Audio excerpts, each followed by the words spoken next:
ఈ వీడియోలో మనము ఇంటర్నేషనల్ స్టాక్ మార్కెట్లో ఇండియన్ కంపెనీస్ యొక్క షేర్స్ ఏ విధంగా ట్రేడ్ అవుతుంటాయి, ఏ విధంగా షేర్స్ రిలీజ్ చేస్తాము, ఏ విధంగా ట్రేడ్ అవుతూ ఉంటాయి, తద్వారా ఇండియన్ కంపెనీకి ఏ విధంగా ఫండ్ రైజ్ అవుతుంది, ఈ విషయాలన్నీ కూడా ఈ వీడియోలో తెలుసుకుందాము. జనరల్గా ఇండియన్ కంపెనీ అంటే ఇండియాలో షేర్స్ రిలీజ్ చేసి ఇండియాలో ఉన్నటువంటి ఇన్వెస్టర్స్ నుంచి ఫండ్ రైజ్ చేయడం అనేది మనకు తెలిసిన విషయమే. అయితే ఇంటర్నేషనల్ స్టాక్ మార్కెట్లో ఫర్ ఎగ్జాంపుల్ అమెరికా కావచ్చు, యూరోపియన్ యూనియన్ కావచ్చు, రిమైనింగ్ ఫారెన్ కంట్రీస్లో షేర్స్ని ఏ విధంగా రిలీజ్ చేసి ఫండ్ రైజింగ్ చేస్తుంది అనేది ఈ వీడియోలో తెలుసుకుందాము.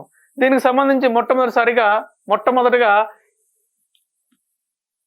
ఇండియన్ కంపెనీ అమెరికాలో షేర్స్ని రిలీజ్ చేస్తే ఆ షేర్స్ని ఏమంటారంటే ఏడిఆర్ అంటే అమెరికన్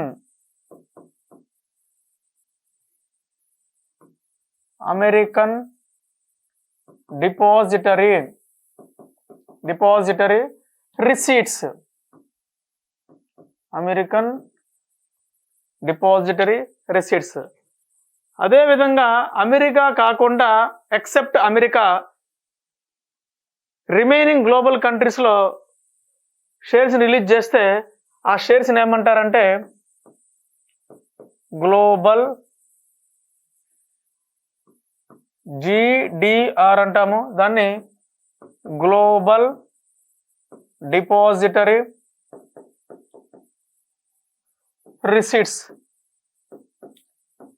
రిసీట్స్గా మనం చెప్పవచ్చు.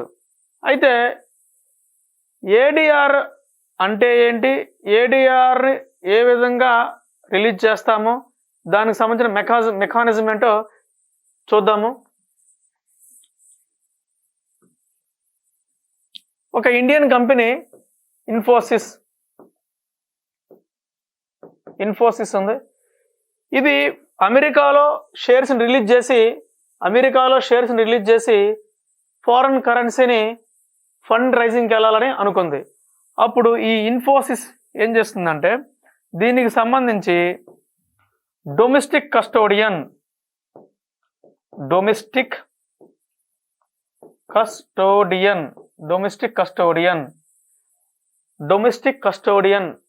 అనే ఒక ఫైనాన్షియల్ ఇన్స్టిట్యూషన్ ఉంటుంది. ఈ డొమెస్టిక్ కస్టోడియన్ ఏం చేస్తుందంటే ఇన్ఫోసిస్ నుంచి షేర్స్ని తీసుకొని ఆ రెస్పాన్సిబిలిటీ మొత్తాన్ని తీసుకొని దీన్ని అమెరికాలో ఉన్నటువంటి అమెరికన్ డిపాజిటరీ బ్యాంక్ దాన్ని యుఎస్ డిపాజిటరీ బ్యాంక్గా ఉంటుంది. ఇది ఏం చేస్తుందంటే ఈ బ్యాంక్స్, ఫైనాన్షియల్ ఇన్స్టిట్యూషన్స్, బ్యాంక్స్ కావచ్చు, నాన్ బ్యాంకింగ్ ఫైనాన్షియల్ ఇన్స్టిట్యూషన్స్ కావచ్చు, ఇవన్నీ కూడా డిపాజిటరీ బ్యాంక్స్గా వర్క్ చేస్తూ ఉంటాయి. అయితే ఈ డొమెస్టిక్ కస్టోడియన్ అనేది ఇండియాలో ఐసిఐసిఐ బ్యాంక్ కావచ్చు, అంటే పర్మిషన్ తీసుకున్నటువంటి, మేము డొమెస్టిక్ కస్టోడియన్గా ఉంటామని సెబీ నుంచి పర్మిషన్ తీసుకున్న వాళ్ళు ఎవరైనా సరే డొమెస్టిక్ కస్టోడియన్గా ఉండొచ్చు. ఈ డొమెస్టిక్ కస్టోడియన్గా ఉన్నప్పుడు ఇవి ఖచ్చితంగా కేవలము ఇండియాలో ఉన్నటువంటి ఇండియన్ కంపెనీస్ నుంచి షేర్స్ని తీసుకొని ఏ కంట్రీలో ట్రేడ్ చేయాలి, ఏ కంట్రీలో ఇష్యూ చేయాలి అనే దాని గురించి ఆలోచించి ఆ కంట్రీలో ఉన్నటువంటి డిపాజిటరీగా వర్క్ చేసే ఇన్స్టిట్యూషన్స్ ఏమైతే ఉన్నాయో వాళ్ళతో టైఅప్ అయ్యి ఆ షేర్స్ని అక్కడ ఉన్నటువంటి ఇన్వెస్టర్స్ చేత కొనబడతాయి. ఈ విధంగా ఈ అమెరికన్ ఇన్వెస్టర్స్ ఏం చేస్తారంటే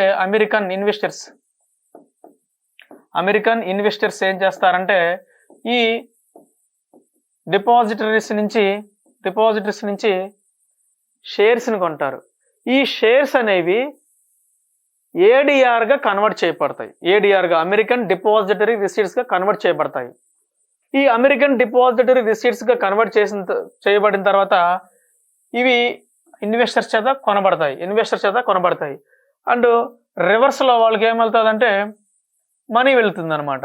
ఈ మనీ మొత్తాన్ని ఇవి కలెక్ట్ చేసి డిపాజిటరీ బ్యాంక్స్గా ఉన్నటువంటి ఇన్స్టిట్యూషన్స్ కలెక్ట్ చేసి దాన్ని ఇన్ఫోసిస్ కంపెనీకి అంటే ఇండియన్ కంపెనీకి ట్రాన్స్ఫర్ చేయబడతాయి. అంటే సింపుల్గా ఏం చెప్పాలంటే ఇండియన్ కంపెనీస్ అనేవి కస్టోడియన్ అప్రోచ్ అవుతాయి. ఈ డొమెస్టిక్ కస్టోడియన్ అప్రోచ్ అవుతాయి. ఈ డొమెస్టిక్ కస్టోడియన్ ఏం చేస్తుందంటే అమెరికాలో ఉన్నటువంటి అమెరికన్ డిపాజిటరీ బ్యాంక్ని అప్రోచ్ అవుతాయి. అమెరికన్ డిపాజిటరీ ద్వారా ఈ షేర్స్ని అమెరికన్ డిపాజిటరీ రిసీట్స్గా మార్చి అక్కడ ఉన్నటువంటి అమెరికన్ ఇన్వెస్టర్స్కి ఇష్యూ చేయబడతాయి. ఆ అమెరికన్ ఇన్వెస్టర్స్ తర్వాత ఇష్యూ చేయబడిన తర్వాత అక్కడి నుంచి వచ్చినటువంటి ఫండ్ మొత్తాన్ని ఇండియన్ కంపెనీకి ట్రాన్స్ఫర్ చేయబడతాయి.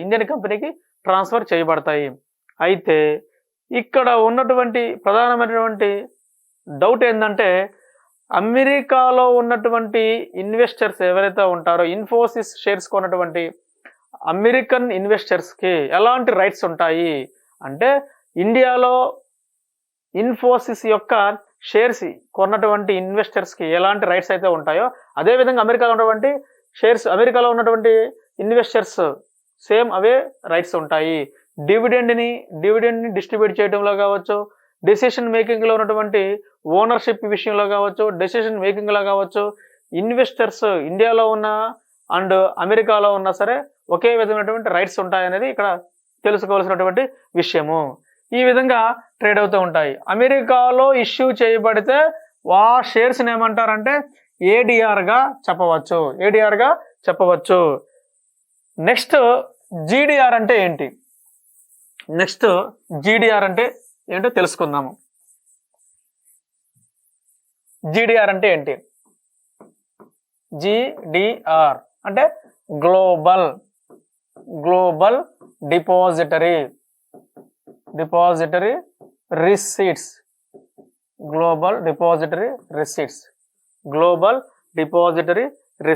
ఈ గ్లోబల్ డిపాజిటరీ రిసీట్స్ ని మనము ఏ విధంగా అర్థం చేసుకోవాలంటే సేమ్ అదే కంపెనీ ఇన్ఫోసిస్ ఉంది. ఇది ఏం చేస్తుందంటే డొమెస్టిక్ కస్టోడియన్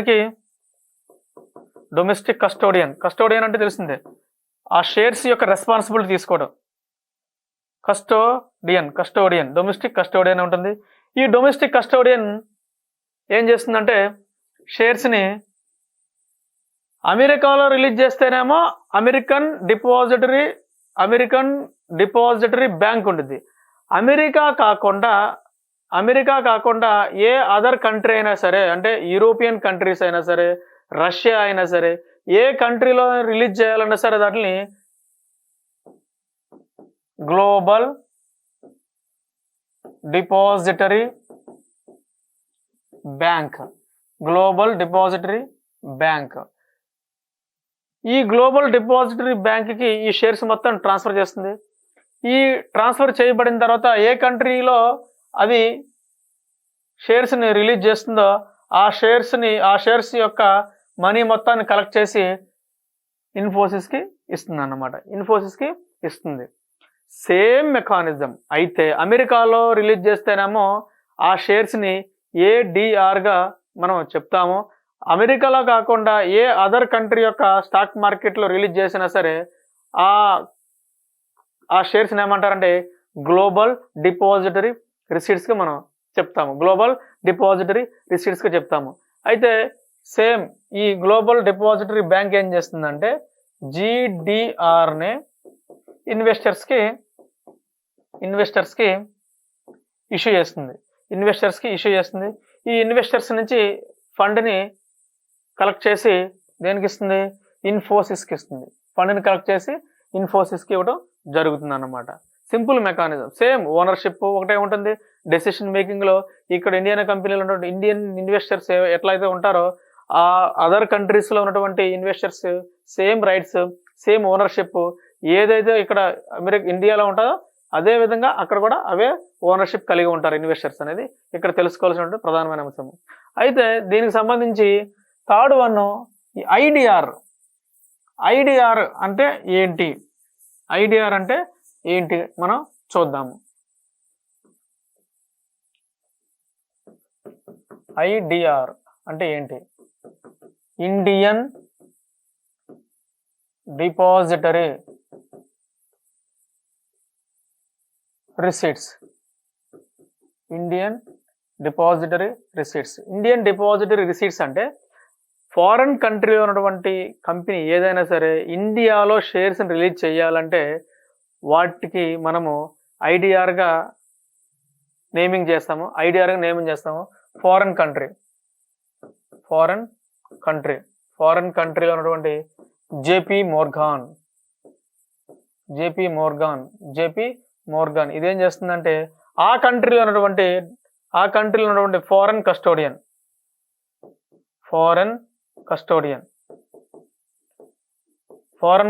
ఉంది. ఈ ఫారెన్ కస్టోడియన్ ఏం చేస్తుందంటే ఇండియన్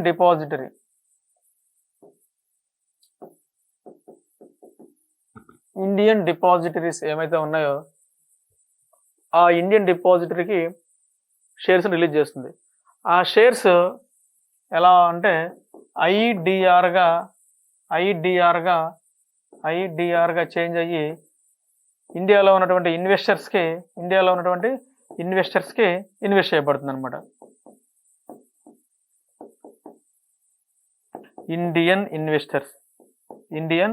ఇన్వెస్టర్స్ ఇవి ఇండియాలో ఉన్నటువంటి ఇన్వెస్టర్స్ పర్చేజ్ చేస్తారు. ఈ విధంగా మనీ మొత్తము ఇండియన్ డిపాజిటరీ నుంచి జేపీ మోర్గాన్ కంపెనీకి వెళ్తుంది అనమాట. సేమ్ మెకానిజం, అయితే నేమింగ్ డిఫరెంట్గా ఉంటుంది అనమాట. ఇక్కడ అంటే ఇంటర్నేషనల్ స్టాక్ మార్కెట్లో ఇండియన్ కంపెనీ ఏ విధంగా షేర్స్ రిలీజ్ చేసి అక్కడ ట్రేడ్ చేయబడుతుందో ఆ విధంగా ఫండ్ని ఏ విధంగా కలెక్ట్ చేస్తుందో మనం తెలుసుకున్నాము. At the same time foreign కంట్రీలో ఉన్నటువంటి కంపెనీ ఇండియాలో షేర్స్ రిలీజ్ చేసి ఏ విధంగా ఫండ్ని సమకూర్చుకుంటుందో కూడా ఇక్కడ తెలుసుకున్నాము. Simple mechanism. ఓకే, నెక్స్ట్ వీడియోలో ఇంకొక 1 more ఇంట్రెస్టింగ్ టాపిక్తో మనం కలుద్దాము. Thank you so much.